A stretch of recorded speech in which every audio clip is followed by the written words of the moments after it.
നമസ്കാരം. ഇപ്പൊ വാർത്തകളിലൊക്കെ നിറഞ്ഞു നിൽക്കുവാണല്ലോ പി വി അൻവർ. മുൻപൊരു സാധാ MLA ആയിരുന്ന പി വി അൻവർ ഇപ്പോൾ കൊച്ചു കുട്ടികൾക്ക് പോലും അറിയാവുന്ന രീതിയിൽ കുപ്രസിദ്ധി നേടിയിരിക്കുകയാണ്. എല്ലാ ദിവസവും വളരെ വിചിത്രമായ പ്രസ്താവനകളൊക്കെ തട്ടിവിട്ട് എല്ലാവർക്കും പൊട്ടിച്ചിരിക്കാനുള്ള ഒരു വിഷയമായി മാറിയിരിക്കുകയാണ് നമ്മുടെ സ്വന്തം അമ്പുക്ക. ഉള്ള കാര്യം പറഞ്ഞാൽ ഒരു വർഷം മുമ്പ് വരെ നല്ല ഒന്നാന്തരമായി ഭരണപക്ഷത്തിരുന്ന് വിലസിയ ആൾ തന്നെയായിരുന്നു അമ്പുക്ക. നിലമ്പൂർ സുൽത്താൻ എന്ന് തന്നെയായിരുന്നു അദ്ദേഹത്തെ നിലമ്പൂരുള്ള സാധാരണക്കാരായ മനുഷ്യരും സോഷ്യൽ മീഡിയയിലെ അദ്ദേഹത്തിന്റെ തന്നെ പ്രിയപ്പെട്ട സഖാക്കളും വിളിച്ചിരുന്നത്. ഒരർത്ഥത്തിൽ പറഞ്ഞാൽ അസൽ ഒരു സുൽത്താനായി തന്നെ വിലസുകയായിരുന്നു അൻവർജി. അതുപോലെ സോഷ്യൽ മീഡിയ സപ്പോർട്ട് കിട്ടിയിട്ടുണ്ട് അദ്ദേഹത്തിന്. എനിക്ക് തോന്നുന്നത് സൈബർ സഖാക്കൾക്കിടയിൽ മുഖ്യമന്ത്രി പിണറായി വിജയൻ കഴിഞ്ഞാൽ ഏറ്റവും കൂടുതൽ സപ്പോർട്ടും കയ്യടിയും ലഭിച്ച ഒരു നേതാവായിരുന്നു പി വി അൻവർ. അത്രത്തോളം ഇടതുപക്ഷ പ്രവർത്തകർ അദ്ദേഹത്തെ സ്നേഹിച്ചിരുന്നു, പൊതിഞ്ഞു പിടിച്ചിരുന്നു. ആവേശം കൊള്ളുന്ന പോസ്റ്റുകളും വെല്ലുവിളികളും ഒക്കെ സോഷ്യൽ മീഡിയയിൽ പോസ്റ്റ് ചെയ്ത് കുറെ നാൾ അങ്ങനെ അങ്ങ് പോയി. അങ്ങനെ ഇരിക്കെ അമ്പുക്കയും പാർട്ടിയും തമ്മിൽ അസ്വാരസ്യങ്ങളുണ്ടായി. അതിനിടയിൽ പല കാരണങ്ങളും ഉണ്ടെന്ന് പറയപ്പെടുന്നു.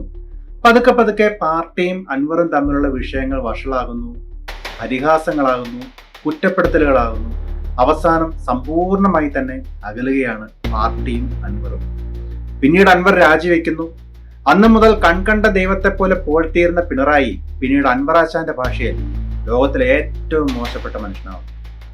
പിണറായിസം എന്ന തരത്തിലുള്ള വാക്കുകൾ യൂസ് ചെയ്യാൻ തുടങ്ങുന്നു.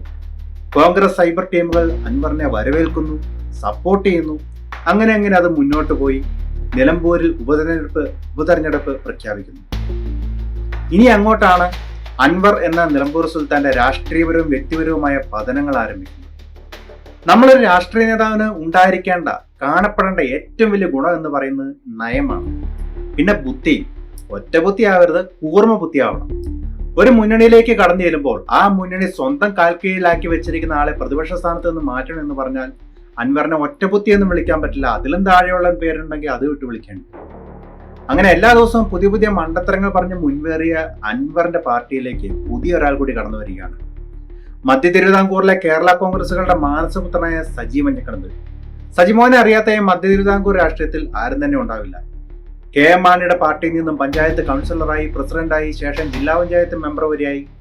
പിന്നീട് പിളർപ്പിന്റെ സമയത്ത് ജോസഫ് ഗ്രൂപ്പിലെത്തുന്നു, UDF ജില്ലാ ചെയർമാനാവുന്നു. അതിനെ അർഹിക്കുന്നതിലും വലിയ സ്ഥാനങ്ങൾ വാങ്ങി ഒന്നാന്തരമായി ഷൈൻ ചെയ്തു നിന്നയാളാണ് സജിമോൻ എന്നയാൾ. ഈ അൻവർ എന്ന ആളിന്റെ തനി ഡിറ്റോ ആണ് കേട്ടോ. ആളൊരു പുകഞ്ഞുകൊണ്ടിരിക്കുന്ന അഗ്നിപർവ്വതമാണ്. പണ്ട് KM മാണിയുടെ പാർട്ടിയിൽ നിന്നപ്പോൾ തന്നെ നിയമസഭാ ഇലക്ഷൻ വന്നാലും ലോക്സഭാ ഇലക്ഷൻ വന്നാലും സജിക്ക് സീറ്റ് വേണം. പാർട്ടിക്കൊള്ളി മാത്രമേ പ്രശ്നം ഉണ്ടാക്കുന്നെങ്കിൽ പോട്ടെ എന്ന് വെക്കി ഇത് ചാനലുകളിൽ പോലും ഇഴുപ്പലക്കും, നിലവിളിക്കും, റിബൽ ഭീഷണി മുഴക്കും. അങ്ങനെ അങ്ങനെ അങ്ങനെ ഏതൊക്കെ പാർട്ടികൾ പ്രവർത്തിച്ചിട്ടുണ്ടോ ആ പാർട്ടികൾക്കെല്ലാം തീരാ തലവേദനയായിരുന്നു സജി.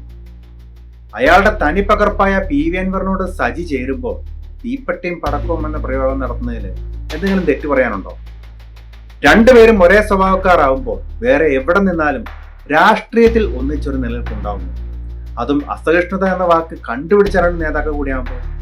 എന്തായാലും ഇപ്പോൾ നിലമ്പൂരുകാർ മാത്രമല്ല, ഞങ്ങൾ കോട്ടയംകാരും ഉറ്റുനോക്കിയാണ്. ഈ ഇലക്ഷനോടുകൂടി തീരുമാനമാകാൻ പോകുന്നത് പി വി അൻവർ മാത്രമല്ല, ഞങ്ങളുടെ സജിമോന്റെ ഭാവിയും കൂടിയാണ്.